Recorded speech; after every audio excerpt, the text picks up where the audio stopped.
Hello, everyone, and welcome to a very sad special episode of our weekly Liverpool chat, reflecting on the tragic, heartbreaking death of Diogo Jota and his brother Andre Silva in a car crash yesterday. I'm Barney Corkhill. I'm the editor of Sports Mole, a Liverpool fan as well, and I'm here with our Liverpool expert, David Lynch. David, I mean, obviously, the news that emerged yesterday, I think we're both in agreement. We struggle to believe it was real. We still even today are hoping it's not real. But it's just, we're going to talk through a Liverpool lens as two Liverpool fans for mainly during this show. And we're going to talk about him as a Liverpool player and as a footballer.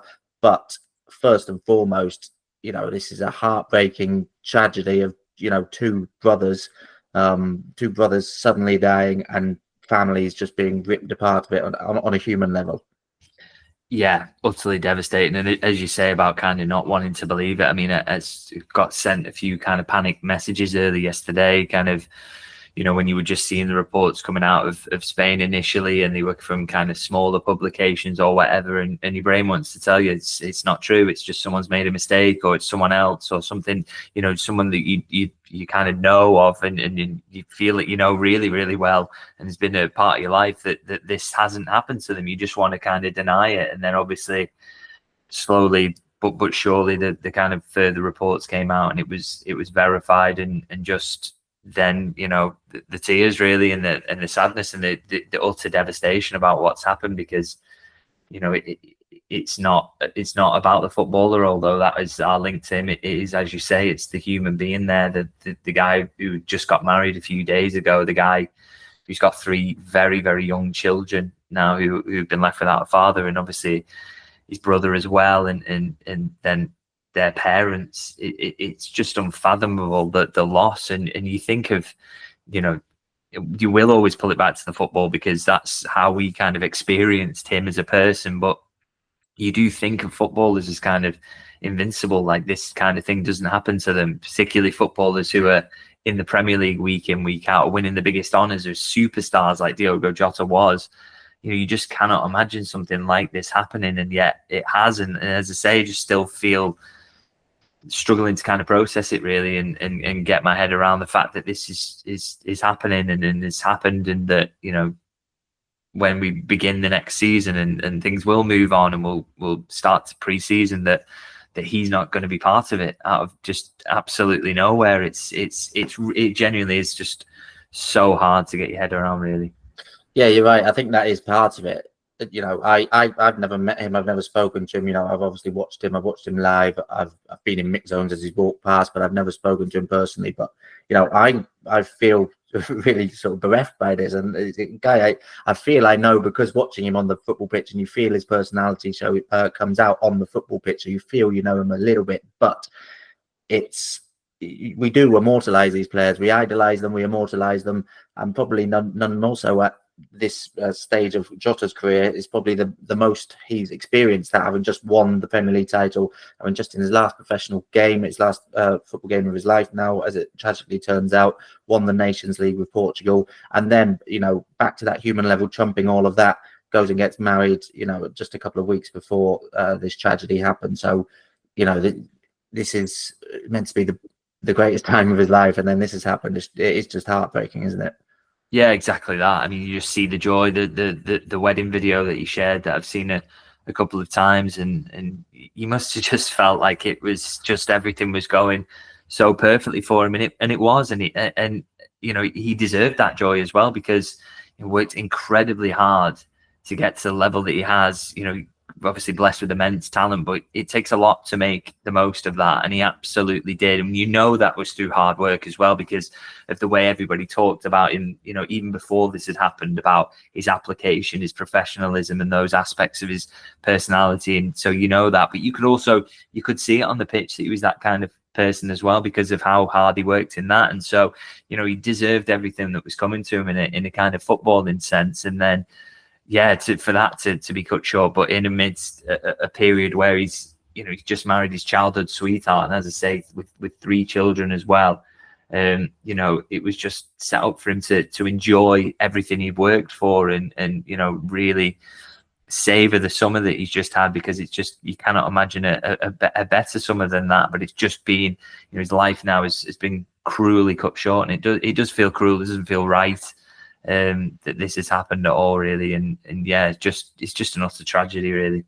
Yeah, and I was trying to think of a precedent. Thankfully, there haven't really been many of a player of that profile being cut down in that fashion. We've obviously seen tragedies on the football pitch with underlying health conditions, but something like this happening for a player at one of the biggest clubs in the world, one of the most successful clubs in the world, and such a high-profile player, it's difficult to deal with because it just doesn't really happen. And as we've said before, football as a game is irrelevant at times like this, but I think as a community, as a culture, it can be very relevant and very powerful. And the way the sort of football community, fans from all clubs themselves, UEFA, FIFA, everything has come together and being in unison in their tributes to Jota. I think it speaks volumes, and I think we'll go on from a more Liverpool centric view in a second. But the way all rival fans, he seemed like a player who, football is how we've got to know him, as I mentioned earlier, and it feels like we have got to know him a bit. But it seems like he's a player, even rival fans, even Manchester United fans, Everton fans, it was hard to dislike him because he put that hard work in. He played with a smile on his face. He played hard. He played fair. He seemed to play it in the right way. So he seems like a player who was almost universally liked, even by rival fans. Yeah, I don't think this is just people kind of paying lip service after something sad happens. I think it was genuine warmth towards him, and I think we say kind of at moments like this that football is irrelevant, but I kind of think it's not, because it kind of shows you how important it is. Because really, the fact is, without football, the reason that so many millions now are mourning Diogo Jota is because of the football, and the football was kind of a vehicle for us to get to know the man. And there was so much to like about the man. So that's kind of the beauty of it, really, I guess. Is that, because of football, we got to see not just his brilliant talents, but his personality and what a great person he was. And I think that's why everyone's sad, because, as you say, I think even rival fans could, again, before all this happened, I think rival fans liked and respected him a lot, because he just seemed he played the game in the right way, with a smile on his face, but with that edge that he was always working his hardest to try and win for his team. But I think fans of opposition teams always respect that kind of thing. He scored the team he scored most frequently against for Liverpool was Arsenal. 7 goals he scored there, and Arsenal fans, even like I say, even before all this, they didn't dislike him. They just had a begrudging respect for him, because he just knew how good he was. But also, he didn't do it in a kind of, not one of those players who goes around kind of moaning or any of those kinds of things. He just did have a smile on his face, and was always working his socks off. And people like those kind of footballers, and they like those kind of people. And Jota was one of those people. And I think that's why you've seen so many tributes from across the football world, really, is kind of because through football people learnt about his character and they liked it a lot. Yeah, it seems like a sort of player that every rival fan would sort of want in their team. Not every player is a player every fan would want in their team. They might respect them, they might see they're really good, but might not always want them in their team. Whereas Jota's the type of player who you would always want him in your team. He's got the right attitude. As I say, he's got the work rate, he's got the work ethic, he's got the quality. He's got those clutch moments that he can come up with, as he's proved time after time. It just seems like the type of player that anyone would want in their team. And those are rare players, those are. And I think it speaks volumes. All the rival fans we've just spoken about, but the fans and the clubs that he's actually played for, Wolves fans still adore him. He's an absolute legend at Wolves. That he's so highly rated, despite leaving for money to a bigger club. That can sometimes sour people's feelings of a player, but Wolves fans still absolutely adore him. And obviously Liverpool, his song was one of the most frequently sung at Anfield and at away grounds around the country as well. He was just popular wherever he went as a footballer, wasn't he? Exactly that. Kind of blown away really by it, because, as you say, sometimes when a player leaves a club to go to an ostensibly a bigger club, there can be some bitterness there or whatever, and obviously you wouldn't expect it around this situation. But I think even before this, you did not see that from Wolves. As you say, he was widely viewed as a legend and a big part of what they achieved in those seasons when they came up and did really well in the Premier League and got into Europe. So he was really, really well liked. And again, it's not just about the footballing ability. That I think you have to have the personality that people will buy into, and he just had that. He was just very, very likable in the way he went about his business. And I think Wolves fans saw it as well, that he left in the right way as well. He got them a decent fee. He was respectful about how it went around, and I remember that as well. There wasn't a kind of huge build up to the move. It kind of came slightly out of the blue, actually, and it takes the player and the players' camp to work in that way, to operate in that way, to keep these things quiet. As we know,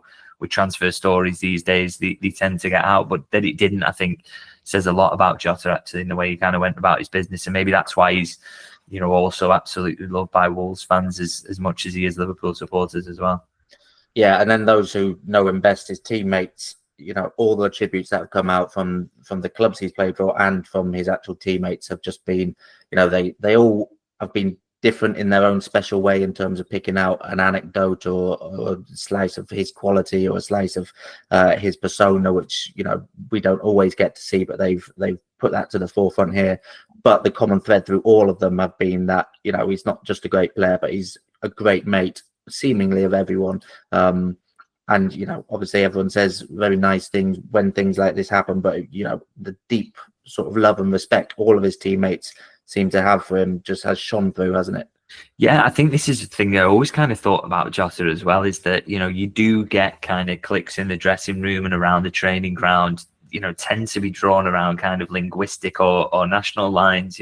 It's entirely natural. These people are coming from halfway across the world to come to a strange country, and then the ones who help you settle in are the ones probably usually from close to home, and then you grow a friendship from there. But I never got the sense with Jota that was the case, that he was in with the kind of Portuguese speakers or the Spanish speakers or anything like that. He seemed to be a friend to kind of everyone. And I loved that line in Andy Robertson's tribute to him where he said he was the most British foreign player he'd ever met. I thought, as you did get that sense, because he was really in with with basically everyone. He was a friend to everyone in that squad, and you've got to be able to kind of to be able to fit in with them in that way. I think it says a lot about him, really. And it helped also that he had those incredibly British interests as well, didn't he, which were darts and horse racing, which he really liked, and had a snooker table in his house as well. We used to go and watch the snooker. So I think that kind of says a lot about him, really, and how great he was at kind of adapting to the culture and wanting to fit in and wanting to be a friend to everyone as well. So they all clearly, and I mean all in the squad, absolutely loved him, and you've got to be a special person to do that.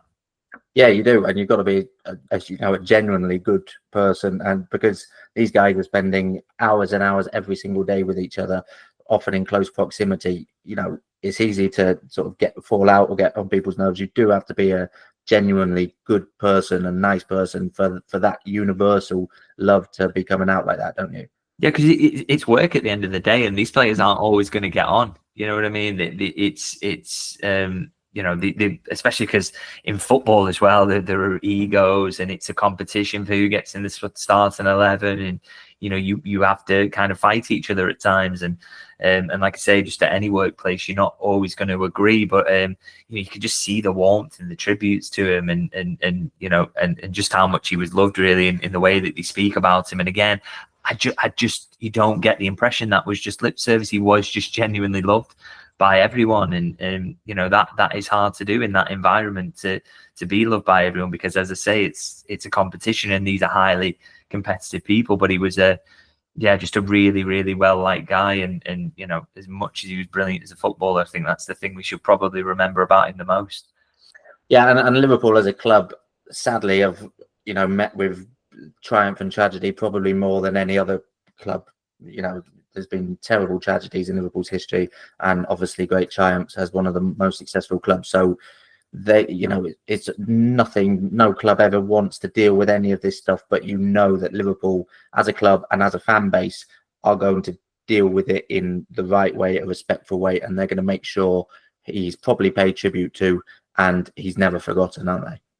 Yeah, absolutely, and they've said that themselves in the statement that kind of in the following days that the plans around that will be made firm, and they'll communicate that to supporters. And as you say, I mean, it's horrendous, really, isn't it? But Liverpool have had to become good at this kind of thing because it is a club that's being hit by so many tragedies, and it's absolutely sickening, really, that is the case, and that they've had another thing to kind of deal with and wrap their head around, and but they will do the right thing here. And I thought a lot of the statements were absolutely perfect in tone. I thought it said a lot actually as well that the players got the tone so right as well, because obviously they were just offering an honest and emotional reaction, but there's a lot of good people in that squad, and the reason for that is the way that the club is run, and they look to have people who have got similar values, and so you see that kind of mindset running through the entire squad. But as for the club as a whole and the hierarchy, I know that the tributes will be absolutely fitting, and they will do this the right way, because they won't want Diogo Jota to ever be forgotten, and they want to commemorate him in the right way. Yeah, I obviously don't want to speculate at any point at this stage, but do we know what sort of tributes they've been planning? I know there was a post put out saying number 20 will be immortalised. I don't know if that means it will be retired or anything like that, but do we sort of know what tributes the club is planning? Yeah, not sure yet, to be honest. Very early days in terms of that. I have to say, from a personal perspective, I mean, I know retiring numbers, you can see that sometimes is maybe not the right path to take, because obviously someone else can come in and do it justice. But I just think in this situation that it would absolutely, for me, be the right thing to do. He joined in 2020, didn't he? People talked about the parallels. He joined in 2020. He's a big part of them winning the 20th league title. The very fact that his song begins with the shirt number, he will be forever tied to that shirt number. I mean, it's still his squad number at the point he passed away. We're not just talking about a young man passing away after he's played for Liverpool or whatever. This is his number now, and for me, I think the right thing to do would be to retire it, because the number 20, because of the song and every other reason, it should always be Diogo Jota's now for me. Yeah, I agree with that here. I think it's not something Liverpool have ever done in their history, retiring a number. You usually associate retiring numbers with, I don't know, a Paolo Maldini at AC Milan or something like that, someone who's given their entire career an incredible service. But in cases like this, I think there's a huge case to be put forward for it. It's, the number 20 is not iconic in the way like 7 or 9 is, where you've got to think about that side of things. It is Jota's shirt. No one will ever think really of anyone other than Jota when they think of the number 20 now. And as you say, the chant being linked to it, it's inextricably linked, those two. So yeah, I agree with that. The funeral has been confirmed for Saturday, hasn't it? The wake today on Friday as we record. Liverpool were due to return for pre-season on Monday. I think, obviously it's still in the very early days of it, but it'll really hit home for the players, won't they? They get to pre-season, he's not there in the dressing room, they look where he used to sit. That will really hit home, and you can imagine that will be the first collective time they're together as well. So that will be a moment where, it'll be difficult for the players there, won't it? Yeah, I believe they've pushed it back now from Monday, and so I'm not sure to exactly when. Obviously, you will have to start that at some point. You do have to move forward. It doesn't feel right to even think or talk about the football that's coming on the back of this, really, but that will be the case. So I believe they're not going to be in on the Monday now, and a few players were scheduled to be in that day, but whether that's just Tuesday or Wednesday or whatever. But I'm sure Liverpool are just trying to give the players a little bit of time, excuse me, to process it. But I think that is going to be the moment it hits home for them, when they're all together. They're all experiencing this tragedy kind of apart from each other at the moment, aren't they? And with their families, but when they get together, it's the realization that their mate's not going to be there anymore, and they'll kind of have to collectively process it, and that's going to take a long time as well. It's going to feel like this entire season is going to be this is going to be the backdrop for it, really, is Diogo and his absence, really. So that's going to be the start of the process. But I'm not entirely sure when they are going to be in. But yeah, it's going to be a very emotional time, and there's a pre-season tour to undergo together, and they've just got to. And then, of course, the season starts, and they've just got to kind of support each other and stick together. And similarly for fans, by the way, because I know it's hit a lot of people very, very hard. This so. But yeah, that's when the process begins, really, and the real grieving, and that's not going to be a linear process. It's going to take a long time, and yeah, that will be the start of it, certainly. Yeah, in terms of the fans, we've obviously seen quite a lot lay their own tribute at Anfield in the aftermath of the news. The first match Liverpool are playing, as it stands, is against Preston next Sunday in pre-season. The first game at Anfield is Athletic Bilbao, is it on August 4th, and then there's the Community Shield on August 10th, where you imagine there'll be big tributes to him in that. That's the first really big gathering of Liverpool fans for a competitive game. And then, with the world watching as well, in the first Premier League game of the season on that Friday night against Bournemouth on August 15th, those, you can imagine all of them, the fans, as well as the club, but the fans are going to make sure those occasions are all marked with suitable tributes. They're going to be singing his name throughout those matches. They're going to be singing his name throughout the season. They're going to be singing his name forevermore to make sure he's never forgotten. But there's a lot of opportunities for the fans to really pay their tribute vocally to the world coming up for those, aren't there? Yeah, and the fans are going to want to take that. I mean, I'm sure there's going to be some kind of permanent tribute to him in terms of a flag on the Kop or something like that. Obviously, I think his song, as you say, I don't think we're ever going to stop hearing that, and rightly so. I mean, what a perfect tribute that is to forever ensure that he's kind of remembered by everyone.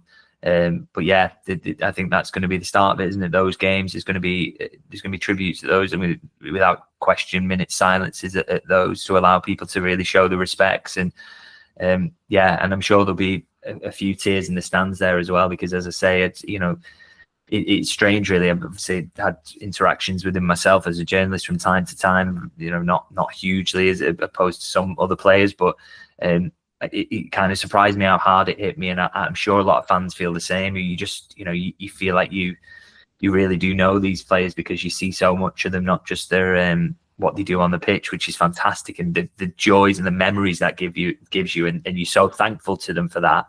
But also, you see the little bits of personality and the stuff that gets filmed off the pitch. The fact he's, I'm sure half of the footballing world has played against him on FIFA at some point as well, and probably got beaten as well. So, everybody has the kind of personal memories of him. So it's good. It's just going to be an incredibly emotional time for fans.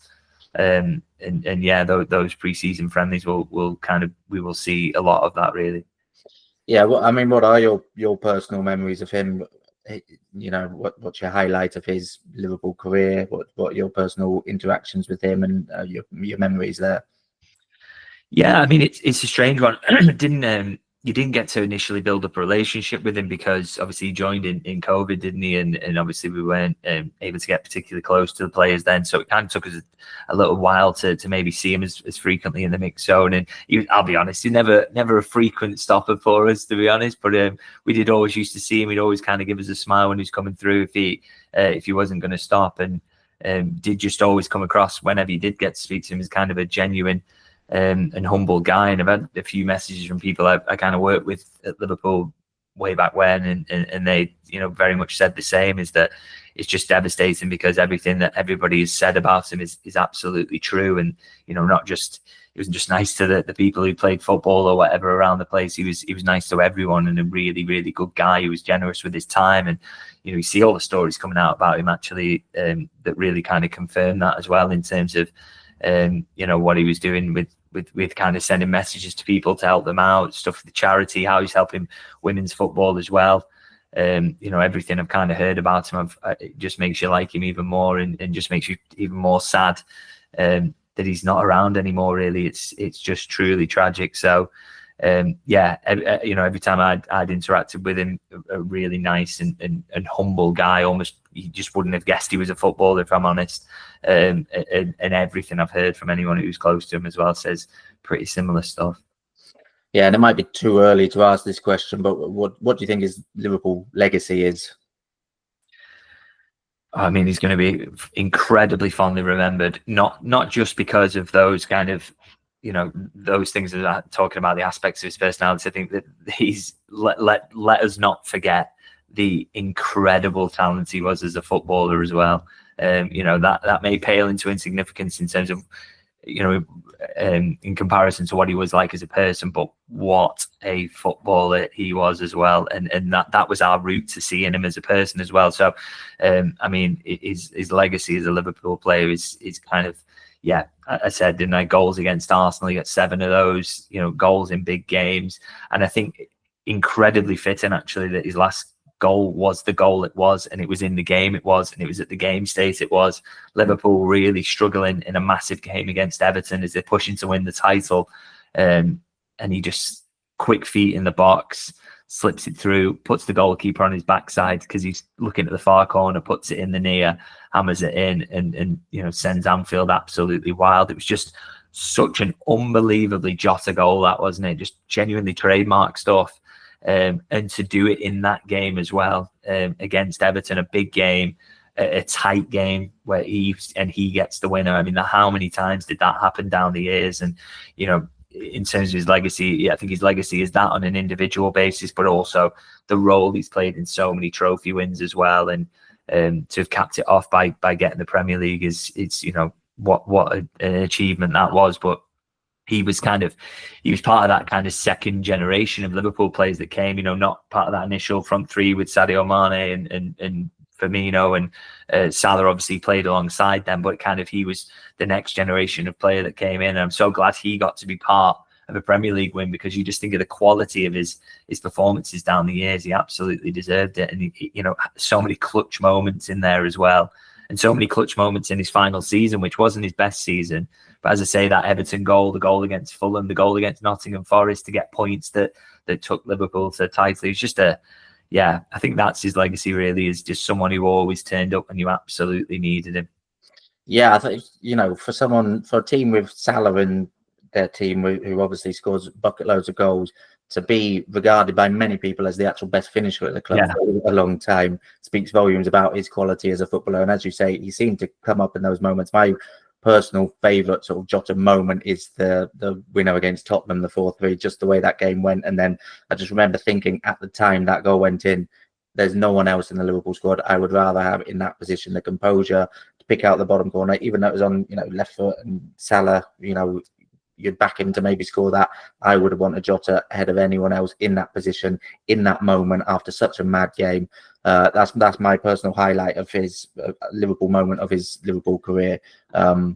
He was that player you knew you could count on to go and get you that important goal. And that goal as well, as you say, it's bizarre because Salah scored about 400 goals for Liverpool, and yet, as you say, you probably kind of, if your life depended on it, Jota's the one you'd want in front of goal, because he was just deadly off either foot, wasn't he? Absolutely unbelievable finisher. And that Tottenham one as well, that kind of sticks in my memory as well, because you can see when he celebrates the goal, he's in agony with his back. And he pushed himself to get back early for that game. He still had that injury he was carrying, but he wanted to get himself on the pitch because he was an absolute warrior, and he wanted to help his teammates win an important game. And he did, a game that was absolutely crazy, 3-0 up, 3-3, and then somehow he comes and wins it at the final seconds. That is just, again, typically Jota in terms of what it said about him, but also the sheer quality of the finish as well. And was it Leicester where he came off the bench and then gave it to Leicester fans after scoring the penalty? Like, that sort of stuff just endears you to the fans, doesn't it? It feels like he's one of you, getting sort of frustrated by what he's seeing and coming on and then giving a bit back. Yeah, and that, I think that, in the Leicester game as well, I think the reason fans love that is there's some kind of unfortunate chanting going on in that game that wasn't particularly great, and clearly he could hear that, and he knew, he was just, kind of to give it back to them in that moment to score the winning penalty. Absolutely fantastic, and it just kind of builds his reputation really, and the feeling that he was a bit of a kind of a fan on the pitch and someone who really absolutely got it. I think you can definitely say that about him. Okay, we'll wrap it up there. Thank you very much, David. Difficult thing to talk about, but yes, Diogo Jota, he won number 20, he wore number 20, lad from Portugal, his name was Diogo.